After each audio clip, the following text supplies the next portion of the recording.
For the second time today, I get to introduce our new man at the weatherboards, Barry Burbank from Portland, Maine, a meteorologist. Welcome aboard. Thank you very much. Thank you, Jerry. Cold weather you're familiar with. So. Darn right. 40 years at one station, from a young kid back in the 70s to now a Boston legend. Barry Burbank has literally seen and done it all. Eyewitness News continues with Barry Burbank and New England's weather. Barry Burbank. Barry Burbank. This is Barry Burbank. It's my real name. I never did change it. I've had it since 1925.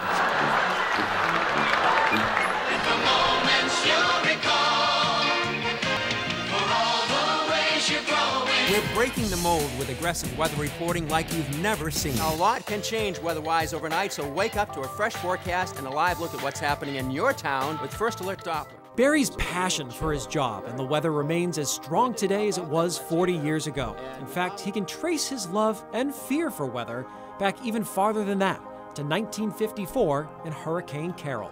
It was just so loud, the rain hitting the windows, the howling wind, the trees that were coming down. I was going like this with my hands. The other thing I remember, my mom taking me by the hand and leading me down in the basement.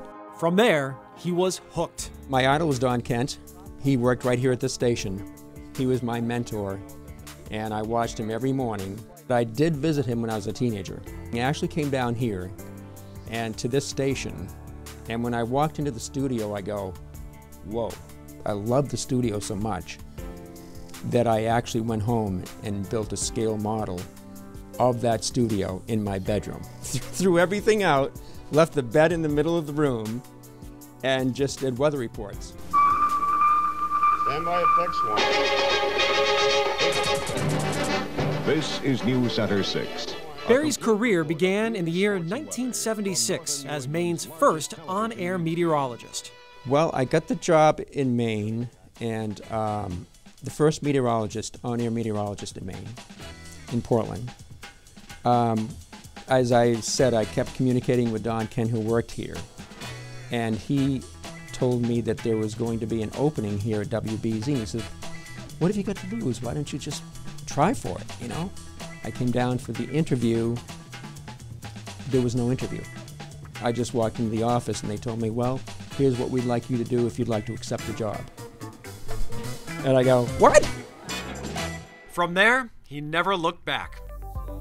Year after year, decade after decade, Barry has been working tirelessly to give the viewers at home an accurate forecast. We can look forward to temperatures being some 5 to 8 degrees higher Its tomorrow. track is crucial as to what kind of precipitation we get here. Humidity is low, the pressure is high. Tomorrow morning, this is what you'll wake up to. Conditions are favorable for clearing skies It's here. going to tend to lift to the north. In his 40 years, Barry has worked alongside some true legends here at WBZ. I've worked with so many great people here, so many nice people. It's just, I wished I'd kept a record and then their names and written all their names down over the 40 years. I would probably have a scroll that would go out down the front hallway and out the door and down Soldiers Field Road for about 2 miles for the number of people that I've worked with. So I can't believe I'm still here. What am I still doing here?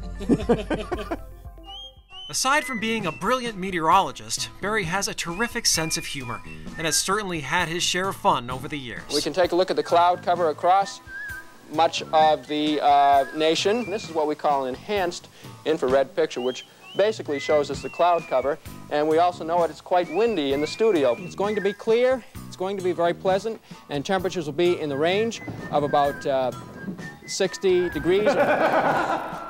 It's a good morning for a cup of coffee. Let's share together. He doesn't drink coffee. I did it the wrong way. I keep forgetting you're not a coffee guy. I just don't know how to hold a cup. We've got some problems here, so. Okay, well, let's get all this nonsense. Barry's humorous and humble nature has endeared him to the viewers of Boston like no other. And after logging thousands and thousands of hours and working every possible shift at WBZ over the years, he has still found time to inspire countless young minds into pursuing a career in science. I estimate that I've done probably about 1,600 to 1,800 schools. I would have to say it's got to be like 175,000 kids that I've seen over the years. And his message to all those future scientists? I would totally support them. That's their passion, their dream. I always say go for it.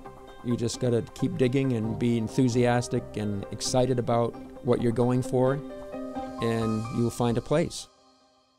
This is my goal, to get beyond 40 years to maybe be the person that has worked on air at one station for the longest amount of time.